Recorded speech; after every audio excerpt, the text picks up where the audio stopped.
Inalin tulad ni Jesus ang paghahari ng Diyos sa isang lampad. Apat na bagay. Una,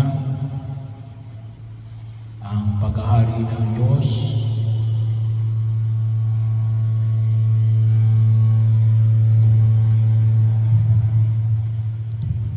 ay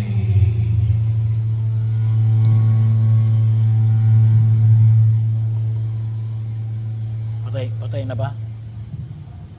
Ha? Ang paghahari ng Diyos ay bukas para sa lahat. Malapit man o malayo, makasalanan man o banal, yan ay paanyaya para sa lahat. Wala iniedya puwera.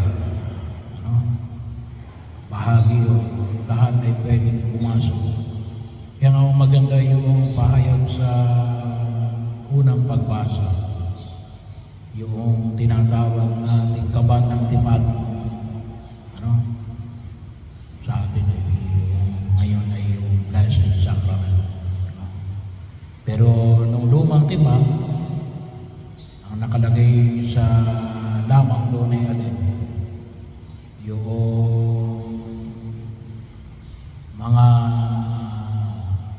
Yung bato na sinulatan ng 10 utos ng Diyos. Pero yun ay maliwanag na nagpapakilala ng presensya ng Diyos. Bahagi yun. Kaya doon nakikita yung pananatili ng Diyos sa kanyang bayan na ang sino man ay pwedeng lumapit. Hindi lamang kay Moises, ngunit ganoon din doon sa tinatawag nating banal na tipan. Pero yun ang huwag natin kalimutan, na bahagi yun. Kasi kaya nakanong sabi ni Bishop Virgilio David, kung sa tingin ninyo na Katoliko lamang ang maliligtas, ay hindi talaga kayo may tuturing na Katoliko. Bahagi yun. Ang paanyaya ng Diyos ay para sa lahat. Pero tayo naniniwala na mas magagabayan tayo bilang mga Katoliko. Pero hindi natin pwede sabihin na tayo mga Katoliko lamang ang pwedeng maligtas. Yan ay exclusivism. Lahat ay pwedeng pumasok sa lambag ng Panginoon. Pangalawa, may tinatawag tayong sorting. Pinipili. Lahat ay pwedeng pumasok. Pero hindi pwede na maging bahagi na na hindi na yon mamimili.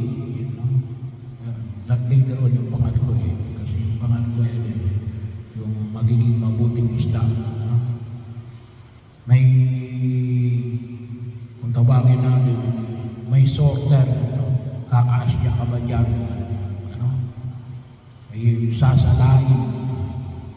Kasi yung panawagan ng paghahari ng Diyos ay isang panawagan natin na makatugon sa kanyang panawagan.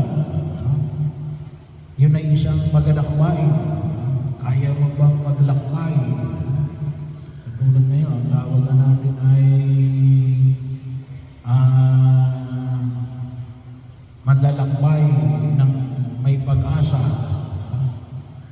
Kaya ang bawat isa ay dadaan sa isang pagsusukat na makita ko natin. Kaya napakahalaga sa atin yung alin. Kaya nga, bawat misa meron tayong pagsisisi. No?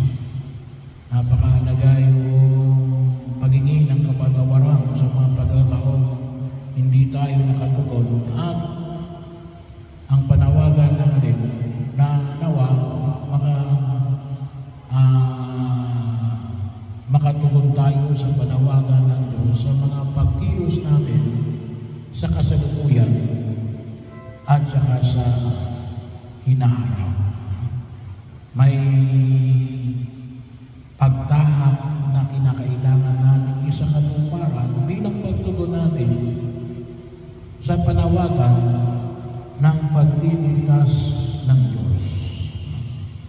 Hindi pwede na tayo lamang ay walang gagawin.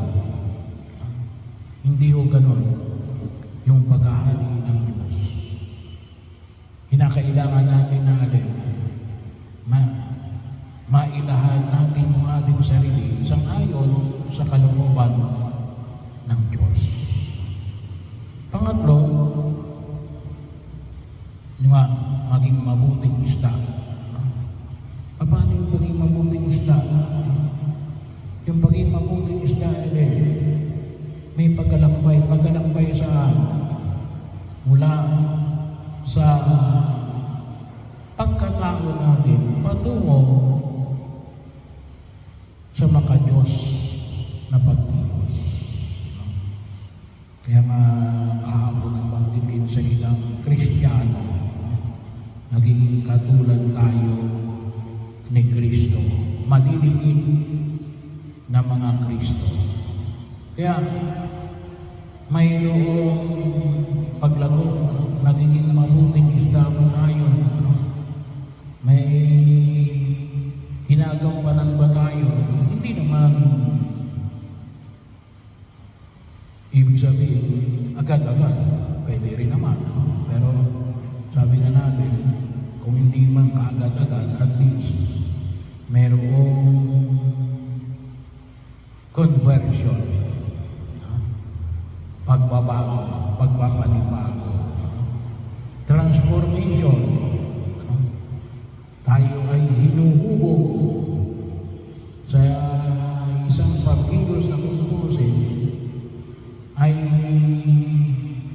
hindi lamang makatao, ngunit ibig sabihin alin, maka-Diyos, sangayon sa pamantayan na pinapahayag ng buhay kapal. Ano yun? Tumutugon tayo doon sa 10 utos ng Diyos at doon sa tinatawag natin 8 pagpapala, no? Na ipinamanin sa atin ng ating Panginoong Jesucristo. Kaya dapat nakikita natin yung paglago nito na masasabi natin natin, tayo ay tunay na kabahagi ng pag-ahari ng Diyos. Bakit? Pinag-aharian tayo ng Diyos. Hindi ba pwedeng sabihin natin na kasama ko sa kaharian ng Diyos, pero ang ugali ko yan ay ugali ng makademonyo. Hindi ba pwede yun? Bahagi ko na kung saan yung makita natin. At yun yung hamon, maging mabubuting mga isda. Pang-apat, ang paanyaya na alin, yung hamon ng pagkilos na yung ginamit na salita nito ay kumukuha ng mga bagay na bago at luma sa taguan. No? So, bahagi yun na huwag natin kalimutan. No? Mga bago at mga lumang pamamaraan.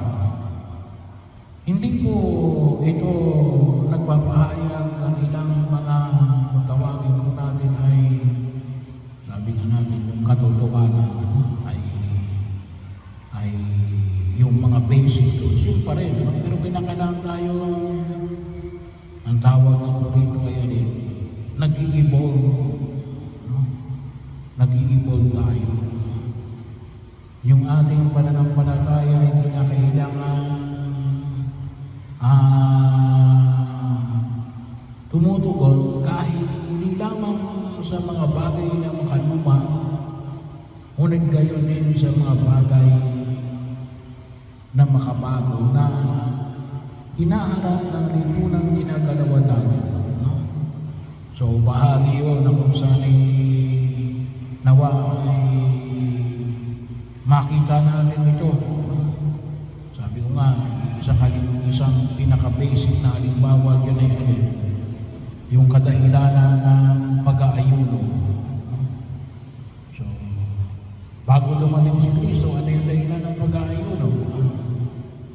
Para mapadali ang pagdating ng mananako. Narito na yung mananako. Ano ngayon ang gagawin natin? Aalisin na ba natin ang pag-ayuno? Hindi inalis na yan yung pag-aayuno. Ano naman ngayon ang dahilan ngayon kung bakit tayo nag-aayuno? Nakikiisa tayo